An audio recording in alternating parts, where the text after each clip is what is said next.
So we have heard about a career for researchers from Pillar 1. We have heard about collaborative projects in Pillar 2. And now we come actually to the new kid in the European funding block, which is this Innovative Europe pillar, and which I'm going to talk about in the next 15 minutes, and then together with my other colleague, Stefan Fischer. So, but actually, why should Europe care about innovation at all? Well, Europe is very good at producing excellent research. We know all that. And they are actually doing pretty well when it comes to create companies. But when it comes to grow up companies, there it's not so good. And you can see that in particular when you look at the funding or let's say the valuation of digital companies active in digital platforms. So the total valuation worldwide is about 13 billion US dollars. And when you look how this valuation is spread over the world, then you see that in America, in particular in the US, then 66% of this valuation is captured. About 30% is captured in Asia and in particular in China.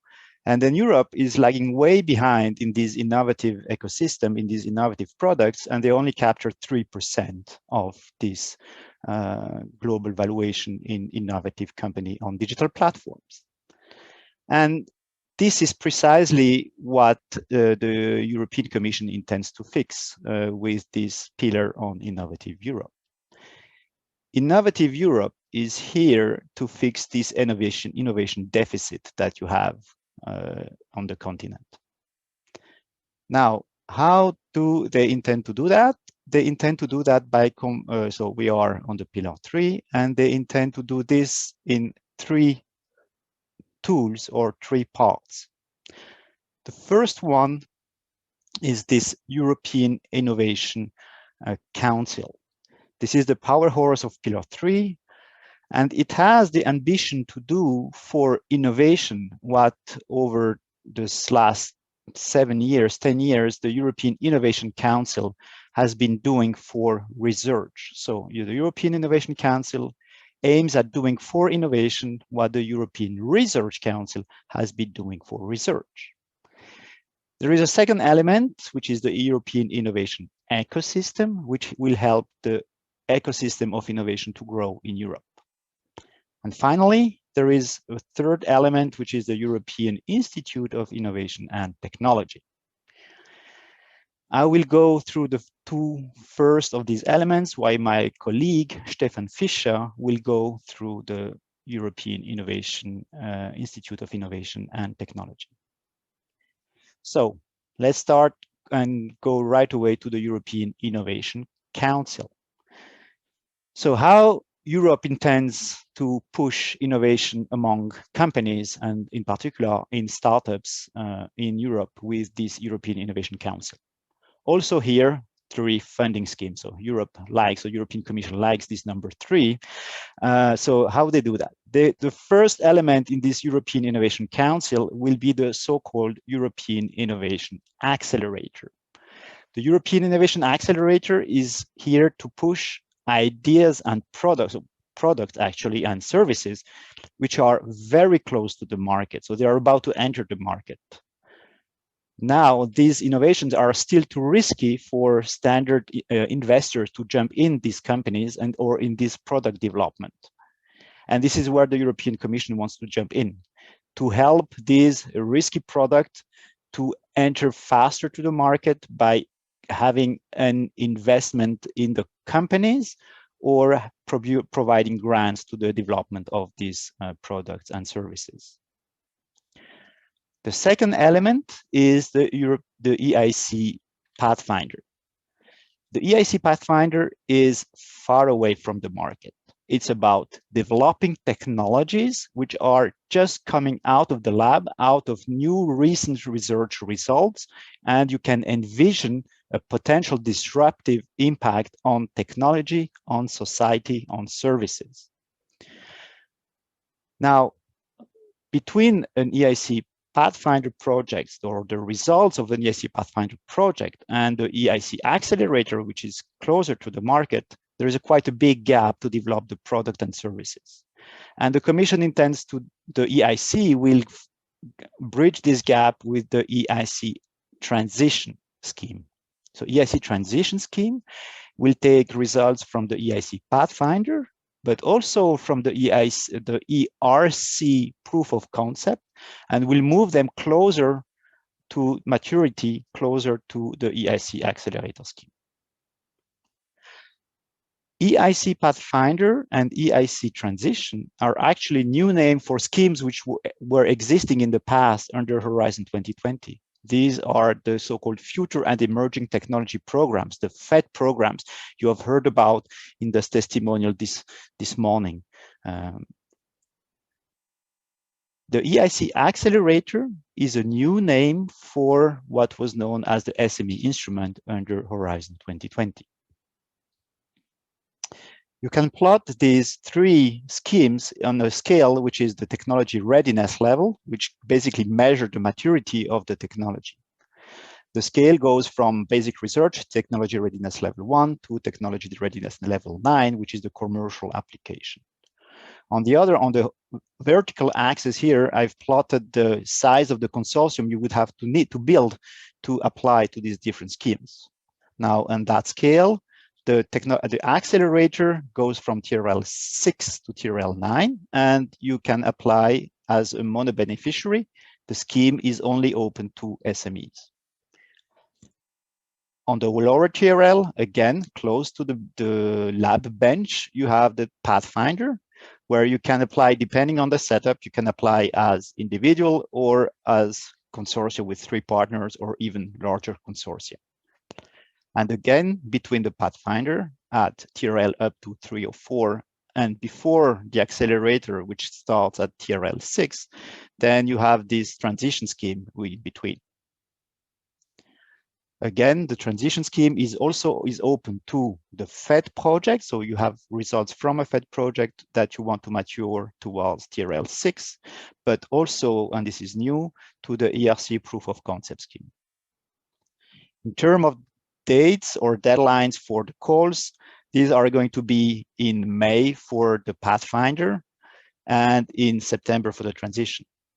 Concerning the accelerator, the deadlines will be in June, but be careful because you will have to submit for the accelerator a first stage proposal, which has to be validated before you submit the final proposal in June. So please contact there or EIC accelerator specialist at Euresearch or the company advisor in your region.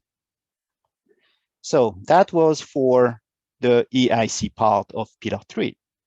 Now let's move to the next part, which is the innovation ecosystem. As you know, to make innovation go to the market, it's very easy. You don't only need excellent researchers or excellent engineers, but you need a whole ecosystem of people around that to make the innovation happen. And this is these innovation ecosystems. These are people who know about business. These are IP specialists, so intellectual property specialists, as well as some local infrastructures and support from your local institutions. This is the whole ecosystem. Now, Europe, in that respect, and it has an issue, and this is shown here on this plot. When you look at the innovation index across Europe, it's quite diverse. So you have in dark green here the most innovative regions in Europe, while the orange part are the most modest innovator. This is for Europe an issue because on one side it's not sustainable on the long term, thus you have this divide across Europe. And the second point is also that you have a lot of very good innovation which gets lost because the ecosystem is not good enough to push and to speed up the uptake of these technologies. And this is what the European Commission intends to fix with this European Innovation Ecosystem Program. This program has 2 parts. So in the middle here, you are one ecosystem. So maybe you are an innovation park in some university, or you are working for a Swiss innovation park. And what the European Commission wants to do here are two areas, are two lines of actions. On one side, they want to have more connection about the ecosystems in Europe.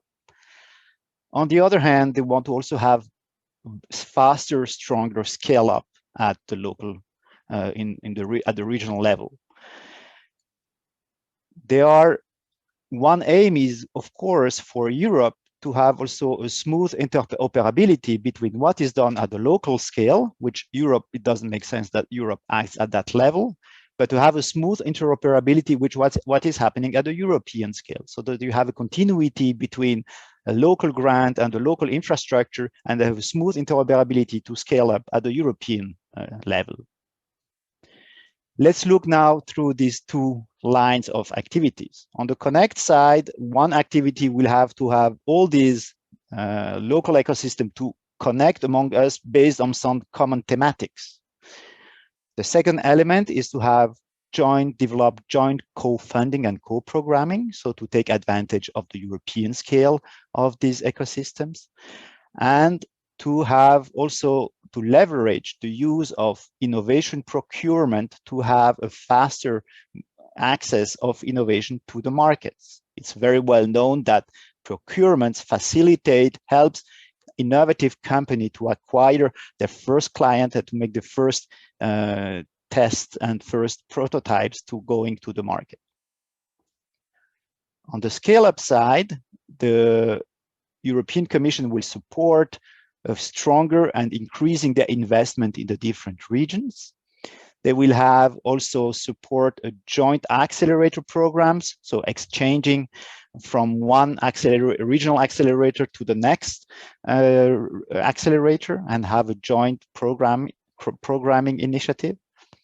And finally, and we heard that in the first presentation from my colleague Katja Wirth about the research infrastructure. So the ecosystem want also to leverage on the research infrastructure, which is funded through Europe, and to help deep techs to access faster the SMEs and to produce more companies. At that point, I also want to mention here that you heard before from my colleague about the partnerships. There will be a dedicated partnership for innovation in SMEs. This partnership is aiming at facilitating the speed up and the transfer of innovation to SMEs. So with that, I'm done with my second element. But before I pass on back to Sasha, one message concerning the collaboration. A lot of the topics in the EIC as well as in the EIE will require that you build up a consortium. For that, you have, of course, the best is to use your own network, but if you are missing an element in your network, then don't hesitate to use the Enterprise Europe network, as was mentioned also before. This is a very good European network of covering 60 countries, including the associated countries to the framework program, with more than 3,000 local experts. They will help you to complete your consortium if you're missing some skills and some capabilities in your consortium. They will also help you to join a consortium which are forming, because they maintain a database of forming partner searches through Europe. And most important, they also have a number of important international events, where you have the opportunity to pitch your company, to pitch your project, and to attract valuable partners to your consortium. In Switzerland, this is operated by the Swiss Enterprise Europe Network, so the Swiss node of Enterprise Europe Network, which is operated by InnoSwiss. So don't hesitate to get in touch with our colleagues from EEN Switzerland to leverage that network. And with that, I am done, and I give the screen back to Sasha. Thank you very much.